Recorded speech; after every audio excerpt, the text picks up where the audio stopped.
사랑하는 여러분, 오늘 우리의 삶을 새롭게 할 놀라운 진리에 귀 기울이는 시간이 되기를 바랍니다. 치유는 하나님께서 우리에게 주시는 선물입니다. 그리고 그 선물은 바로 당신이 받기 위해 예비된 것입니다. 믿음은 어려운 것이 아닙니다. 믿음은 들음에서 나며 들음은 그리스도의 말씀으로 말미암습니다. 하나님의 말씀이 선포되는 바로 그 순간 당신은 치유될 수 있습니다. 성경에는 오늘날 우리가 꼭 알아야 할 놀랍고도 특별한 규정이 하나 있습니다. 바로 붉은 암송아지의 제를 드리는 법입니다. 혹시 당신의 삶에서 기억력이 감퇴하거나 몸의 질병이나 연약함의 증상이 나타나는 등 죽음의 그림자를 경험하고 계십니까? 우리는 언제 우리가 모르는 사이에 죽음의 기운에 닿게 되는지 알 수 없습니다. 하지만 하나님께서는 바로 그런 우리를 위해 놀라운 해결책을 마련해 두셨습니다. 오늘 말씀을 통해 매일 생명을 공급받는 법을 배우고 여러분 모두의 믿음이 더욱 풍성하게 자라나기를 간절히 기도합니다. 본격적인 말씀에 앞서 하나님의 살아계심을 증거하는 몇 가지 감동적인 이야기를 나누고 싶습니다. 첫 번째 이야기는 유럽에 사는 한 형제님의 간증입니다. 몇 년 전 그는 충수암 진단을 받고 큰 수술을 받아야 했습니다. 그 후 3년 동안 정기적으로 CT 촬영을 하며 경과를 지켜보았고 다행히 아무 문제가 없었습니다. 하지만 어느 날 정기검사 결과간 근처 복막에서 12mm 크기의 병변이 발견되었습니다. 의사는 암 전이일 수도 있고 양성 섬유종일 수도 있다고 말하며 3개월 뒤에 다시 CT 촬영을 하자고 했습니다. 그는 극심한 두려움에 휩싸였습니다. 좋다는 의사를 찾아다니고 건강보조제와 건강한 식단, 약초에 의지하며 하루하루를 보냈습니다. 그러던 어느 날 그는 우연히 한 목사님의 설교 영상을 보게 되었습니다. 영상을 통해 우리 주님의 십자가 사역이 이미 모든 것을 완성하셨다는 진리를 깨닫게 되면서 그의 마음속에는 점진적인 영적 각성이 일어났습니다. 그리고 마침내 예수님을 자신의 구원자이자 구속주로 영접했을 때 그는 세상이 줄 수 없는 깊은 평안을 경험했습니다. 그는 치유에 관한 설교 말씀을 들으며 매일 예수님의 이름으로 치유를 위해 기도했습니다. 마침내 3개월이 지나고 그는 다시 CT 촬영을 위해 병원으로 향했습니다. 결과를 기다리는 며칠은 그에게 지옥과도 같은 시간이었습니다. 하지만 어느 날 저녁 모든 것이 잘 될 것이라는 깊은 평안과 확신이 다시 한번 그의 마음을 가득 채웠습니다. 그리고 마침내 나온 검사 결과 보고서에는 이렇게 쓰여 있었습니다. 이전 검사에서 발견되었던 혈관이 풍부한 병변은 현재 관찰되지 않음. 그렇습니다. 그를 괴롭히던 병변이 흔적도 없이 사라진 것입니다. 그는 온전히 치유받았습니다. 이것은 그해 성탄절과 함께 찾아온 하나님의 기적이었습니다. 이 놀라운 기적에 대해 하나님께 모든 감사와 찬양을 드립니다. 두 번째 이야기는 어린 시절의 깊은 상처를 안고 살아가던 한 남자의 이야기입니다. 그는 아동학대, 폭력, 언어적, 정서적 학대에 노출되었고 수치심과 죄책감 속에서 자랐습니다. 이로 인해 그는 분노와 증오로 가득 찬 태도를 갖게 되었고 결국 마약, 섹스, 알코올, 범죄, 폭력적인 행동으로 점철된 파괴적인 삶을 살게 되었습니다. 소년원과 성인 교도소를 오가며 자기 연민과 이기심으로 가득한 삶을 살던 그였습니다. 그의 회복은 교도소에서 시작되었습니다. 한 친구가 건네준 책을 통해 그는 하나님의 은혜라는 개념을 처음 접하게 되었습니다. 그 책은 그의 회복과 변화의 기초가 되었습니다.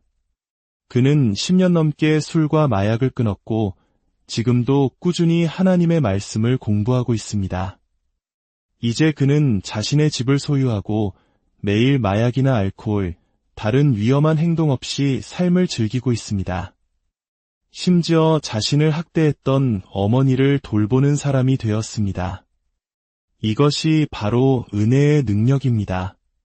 그는 말합니다. 하나님의 은혜를 이해하는 믿음의 기초가 없었다면 제 삶은 교도소에서 비참하게 끝났을 것입니다. 감사합니다. 예수님, 하나님께서는 사람을 외모로 보지 않으십니다. 하나님께서 한 사람에게 행하신 일은 다른 사람에게도 동일하게 행하실 수 있습니다. 아멘. 그러나 하나님은 우리의 믿음을 소중히 여기십니다. 여러분 중 일부는 하나님께서 언젠가 나를 치유해 주시기를 그저 기다리고 있을지도 모릅니다. 하지만 하나님께서는 이미 2000년 전 예수님을 십자가에 보내셨을 때 우리를 위해 필요한 모든 일을 마치셨습니다. 예수님께서는 우리의 죄뿐만 아니라 우리의 질병까지도 친히 짊어지셨습니다. 성경은 그가 친히 우리의 연약한 것을 담당하시고 병을 짊어지셨도다 라고 말씀합니다.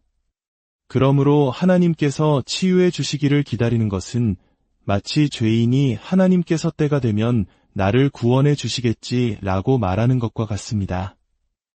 이미 2000년 전에 하나님께서는 당신을 구원하고 치유하기 위한 모든 준비를 마치셨습니다. 이제 우리가 할 일은 그것을 믿음으로 받는 것입니다. 치유는 두 가지 방식으로 나타날 수 있습니다. 첫째는 즉각적인 치유입니다. 예수님께서 갈릴리 가나의 혼인잔치에서 물을 포도주로 바꾸신 첫 번째 기적이 바로 그 예입니다. 좋은 포도주를 얻으려면 포도나무를 심고 수년 동안 자라게 하고 열매를 맺고 또 수년간 숙성시키는 긴 시간이 필요합니다. 20년, 30년 혹은 50년이 걸릴 수도 있습니다. 하지만 예수님께서는 그 모든 시간을 단숨에 압축하셨습니다. 그분은 시간의 주인이십니다. 그분은 당신을 위해 시간을 압축하실 수 있습니다. 두 번째 방식은 점진적인 치유입니다. 예수님께서 행하신 두 번째 기적에서 우리는 이를 발견할 수 있습니다. 가나에 계셨을 때 한 왕의 신하가 찾아와 가버나움에 있는 자기 아들이 아프니 와서 고쳐달라고 간청했습니다. 가나와 가버나움은 걸어서 하루 이상 걸리는 먼 거리였습니다. 예수님께서는 그에게 말씀하셨습니다. 내 길로 가라. 내 아들이 살아있다. 그 신하는 어떤 표적이나 기적을 보지 못했습니다. 소름이 돋는 체험도 어떤 확증도 없었습니다. 오직 예수님의 말씀만 있었을 뿐입니다. 성경은 그가 예수님의 말씀을 믿고 자기 길을 갔다고 기록합니다. 그는 서두르지 않았습니다. 그는 다음 날이 되어서야 집으로 향했습니다. 예수님께서 내 아들이 살아있다고 말씀하셨을 때 그는 그대로 믿었던 것입니다. 다음 날 그가 집에 도착했을 때 집안 사람들이 나와서 그의 아들이 살아났다고 외쳤습니다. 그가 아들의 병이 낫기 시작한 때를 물으니 바로 예수님께서 내 아들이 살아있다고 말씀하신 바로 그 시각이었습니다. 아들은 즉시 완치된 것이 아니라 낫기 시작했다, 즉 개선되기 시작했다고 성경은 말합니다. 어떤 치유는 이처럼 30배, 60배, 100배의 결실로 점차 나타납니다. 이 두 기적은 예수님께서 시간과 공간의 주인이심을 보여줍니다. 그분은 멀리서 말씀만으로도 당신을 치유하실 수 있고 그 치유는 즉시 나타날 수도 점진적으로 나타날 수도 있습니다. 중요한 것은 우리가 어떤 느낌이나 감정, 표적에 의존하는 것이 아니라 오직 하나님의 말씀을 신뢰하는 것입니다. 말씀이 당신이 치유되었다고 선포하면 당신은 치유된 것입니다. 치유는 성령의 기름 부으심을 통해 일어나기도 합니다. 어떤 특별한 음악이나 분위기가 없어도 말씀이 선포되는 중에 쾅하고 당신은 치유될 수 있습니다. 믿음을 사용했다는 사실조차 기억하지 못할 수도 있습니다. 집에 돌아가 보니 어느새 병이 사라져 있는 것을 발견하게 될 것입니다. 그러나 우리는 항상 성령의 특별한 역사를 기다릴 수만은 없습니다. 의인은 믿음으로 말미암아 살리라 하셨습니다. 하나님께서는 우리가 믿음으로 살기를 원하십니다. 당신이 믿음으로 구원받은 것처럼 십자가를 통해 당신에게 제공된 모든 것은 믿음으로 받아야 합니다. 그리고 믿음은 어렵지 않습니다. 믿음은 그리스도의 말씀을 듣고 또 들음으로써 생겨납니다. 그러므로 감정이나 느낌에 의존하지 마십시오. 다른 사람의 간증처럼 초자연적인 역사를 기다리지 마십시오. 물론 하나님은 당신을 위해서도 그렇게 하실 수 있습니다. 하지만 우리는 믿음에 의존해야 합니다.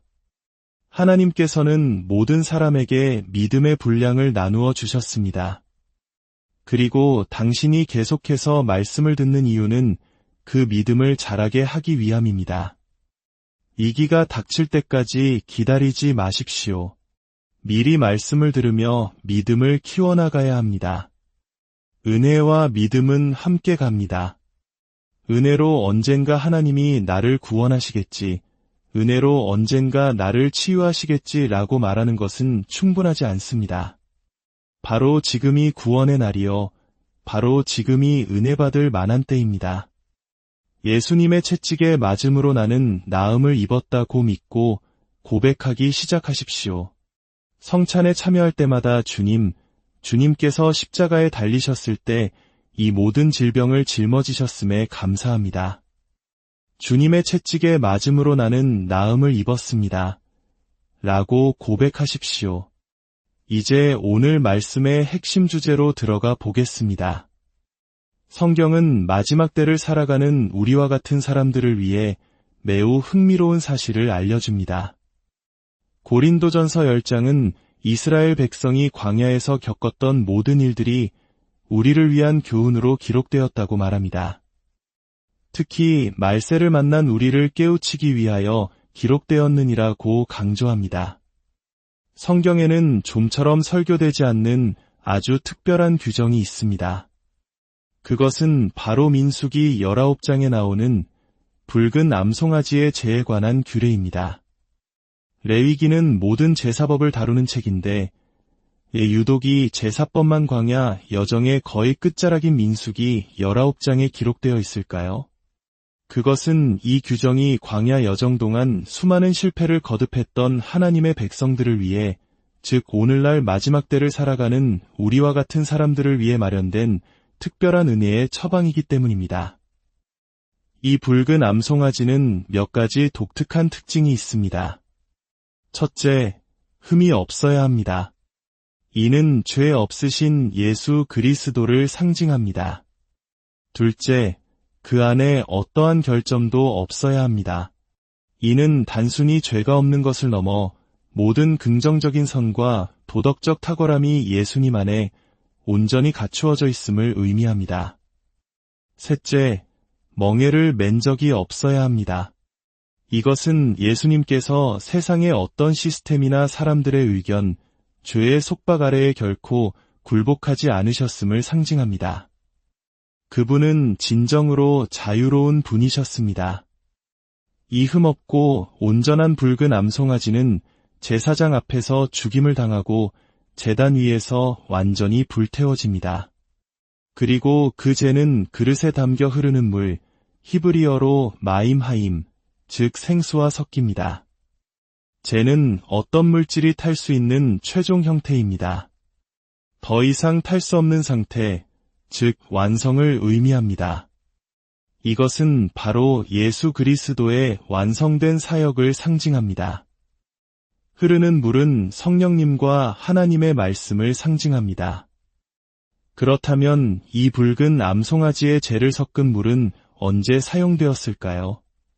성경은 시체나 사람의 뼈, 무덤에 닿은 사람은 부정하게 되며 이 물로 정결하게 해야 한다고 말합니다. 즉, 이 규정은 죽음에 닿은 사람을 위한 것이었습니다. 죽음은 원래 하나님의 계획에 없었던 인류의 적입니다. 그리고 죽음은 갑자기 찾아오지 않습니다. 연약함, 질병, 쇠약함의 과정을 거쳐 죽음에 이릅니다. 즉, 질병이나 우울증, 정신적인 고통 역시 죽음의 한 형태인 것입니다. 우리는 일상생활 속에서 우리가 알지 못하는 사이에 수많은 죽음에 접촉하며 살아갑니다. 예를 들어 세상에 비성경적인 철학이 담긴 책을 읽거나 부정적인 생각에 사로잡히거나 영적으로 해로운 것들에 노출될 때 우리는 영적으로 죽음에 닿게 됩니다. 그 결과로 원인 모를 두통이나 질병, 무기력함에 시달릴 수도 있습니다. 그렇다면 우리는 어떻게 이 죽음의 오염으로부터 스스로를 정결하게 할 수 있을까요? 바로 붉은 암송아지의 재가 담긴 물, 즉 예수 그리스도의 완성된 사역이 담긴 하나님의 말씀의 물로 우리 자신을 씻어야 합니다. 날마다 예수 그리스도의 십자가와 그분의 완성된 사역을 선포하는 말씀을 듣고 묵상하는 것이 바로 이 정결의식의 현대적 적용입니다. 여러분이 듣는 말씀 안에 반드시 즉 십자가에서 모든 것이 끝났다는 복음의 핵심이 담겨 있어야 합니다. 십자가에서 우리의 모든 죄와 질병이 어떻게 처리되었는지를 선포하는 말씀을 들을 때 우리는 영적인 죽음의 흔적들로부터 깨끗하게 씻김을 받습니다. 갈릴리 가나의 첫 번째 기적으로 돌아가 봅시다. 그곳에는 유대인의 정결 예식에 따라 놓인 6개의 돌 항아리가 있었습니다. 그 항아리들은 비어 있었습니다. 이것은 율법의 규례만으로는 더 이상 우리를 정결하게 할 수 없음을 상징합니다. 그때 예수님께서 말씀하셨습니다. 항아리에 물을 채우라. 그들이 항아리를 가득 채우자 예수님께서는 그 물을 기쁨과 성령의 능력을 상징하는 포도주로 바꾸셨습니다. 이것이 바로 우리에게 주시는 메시지입니다. 날마다 우리 자신을 말씀의 물로 가득 채우십시오. 특히 예수 그리스도의 완성된 사역이라는 재가 담긴 말씀으로 말입니다. 그럴 때 주님께서 우리의 삶의 모든 차가운 물을 기쁨과 능력의 포도주로 변화시켜 주실 것입니다. 만약 여러분의 삶에 기억력 감퇴나 어두운 생각, 질병의 증상과 같은 죽음의 흔적이 나타나고 있다면 날마다 말씀의 물로 자신을 씻으십시오. 말씀을 듣고 또 들으십시오. 우리가 모르는 사이에 묻었던 죽음의 오염들이 씻겨나가고 하나님의 생명이 당신의 몸과 마음과 영혼에 흘러넘치게 될 것입니다. 당신이 하는 모든 일이 형통하게 될 것입니다. 이 메시지가 당신에게 은혜가 되었다면 좋아요와 구독을 통해 이 은혜를 다른 사람들과 함께 나누어 주십시오. 이 좋은 소식을 전하는 모든 분들에게 하나님의 평강이 함께하기를 기도합니다. 이제 다 함께 기도하겠습니다. 사랑의 하나님 아버지, 오늘 우리에게 생명의 말씀을 허락하시니 감사합니다. 우리가 알게 모르게 접촉했던 모든 죽음의 흔적들을 예수 그리스도의 보혈과 그분의 완성된 사역을 선포하는 말씀의 능력으로 깨끗하게 씻어 주옵소서. 우리 몸의 모든 질병과 연약함, 마음의 우울함과 어두운 생각들이 떠나가게 하시고 하나님의 부활 생명이 우리 안에 충만하게 흐르게 하옵소서. 아직 예수님을 구주로 영접하지 않으신 분이 계시다면 저를 따라 기도해 주십시오. 하나님 아버지, 저는 예수 그리스도께서 저의 주님이시며 구원자이심을 고백합니다. 저의 죄를 위해 십자가에서 죽으시고 저를 의롭다 하시기 위해 부활하심을 믿습니다. 저를 사랑하셔서 이 모든 일을 행하심에 감사합니다. 이제 예수님을 제 삶의 주인으로 모십니다. 예수님의 이름으로 기도합니다. 아멘. 주님께서 이번 한 주간 여러분과 여러분의 가정을 축복하시고 지키시기를 원합니다. 주님께서 그의 얼굴을 여러분에게 비추사 은혜 베푸시기를 원하며 주님께서 그의 얼굴을 여러분을 향하여 드사 평강 주시기를 원합니다. 예수 그리스도의 이름으로